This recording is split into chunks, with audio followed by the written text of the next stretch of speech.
Hey everyone, welcome back. This PUBG Mobile stopped working right after you updated your phone's operating system. Here's the quick fix. First, restart your phone completely. Hold the power button and the volume down on same modus. Slide the power off, wait 30 seconds, then turn it back on.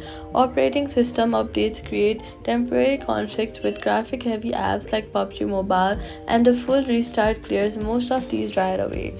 After restarting, open the App Store or your Play Store, tap on your profile picture, and look for PUBG Mobile in the list of available updates. Since Crafton typically processes compatibility patches quickly after major OS releases.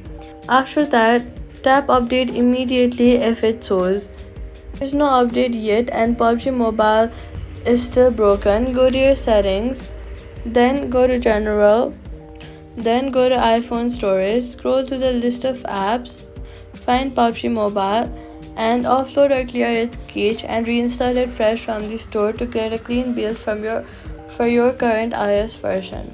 So all you've got to do is restart your phone, check the store for a PUBG Mobile update, and reinstall it fresh if needed. PUBG Mobile works on your new iOS, and that's it. Subscribe.